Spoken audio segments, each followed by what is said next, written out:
จอลบอกមកពីទឹងដែលខាងណាតែផ្លូវមិនដាច់ផ្លូវមួយនេះខ្ញុំដើរតែម្នាក់ឯងកាលចាប់ផ្ដើមមើលទៅដូចអង្គចាប្រាថ្នាឲ្យដល់ថ្ងៃមុខស្រាប់តែពេលនឹងបេះដូងរំអុកធ្វើឲ្យគេបានកិច្ចការផ្លាំងបដូរមិនដូចមុនឈឺពេលខ្ញុំប្រាប់ថាខ្ញុំឈឺគេធ្វើមិនលឺវាគឺរឿងដែលអាក្រង់លាក់បាំងកុហករូបខ្ញុំរហូតមកតើខ្ញុំហួសព្រំដែនហើយមែនទេខ្ញុំសូមមកលោកគេទាំងដែរគេនោះកំពុងក្បត់ឬខ្ញុំធ្វើនេះហើយដោយកំសត់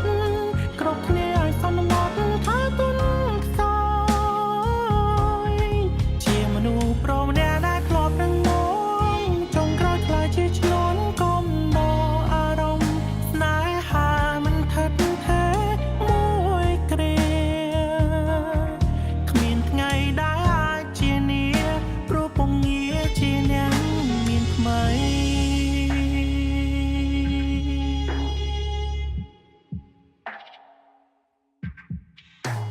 ដងហើមស្តាមដល់បេះដូងរងនៃការឈឺចាប់ខ្លាំងតតាំងថារឿងទាំងអស់នោះគ្រាន់តែលេងសើចគេហាក់ដូចគ្មានធម៌មេត្តាសន្យាបានត្រឹមតែមាត់ចុងក្រោយខ្ញុំនៅតែជាអ្នកខាត់ជាមួយទឹកភ្នែកស្រក់ហូរមកយ៉ាងរលែងឈឺពេលខ្ញុំប្រាប់ថាខ្ញុំឈឺគេធ្វើមិនលឺវាគឺរឿងដែលអាក្រង់លាក់បាំងកុហករូបខ្ញុំរហូតមកតើខ្ញុំហួសព្រំដែនហើយមែនទេខ្ញុំសូមមកលោកគេទាំងដែរគេនោះកំពុងក្បត់ឬខ្ញុំធ្វើនេះហើយដោយកំសត់គ្រប់គ្នាឲ្យសន្មត់ថាទុនខ្សោយជាមនុស្សប្រុសម្នាក់ដែលធ្លាប់នឹងម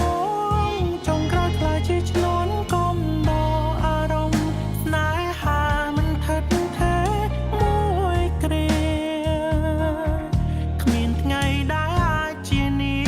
ព្រោះពងងារជាអ្នកមានថ្មី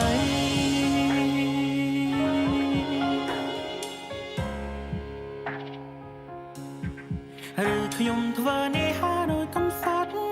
គ្រប់គ្នាឲ្យសន្មត់ថាទុនខ្សោយជាមនុស្សប្រុសម្នាក់ដែលធ្លាប់នឹងមកចុងក្រោយខ្លាចជាឆ្លងគុំដល់អារម្មណ៍ស្នេហាមិនថិតថេរមួយគ្រាគ្មានថ្ងៃដែលអាចជានាព្រោះពងងារជាអ្នកមានថ្មី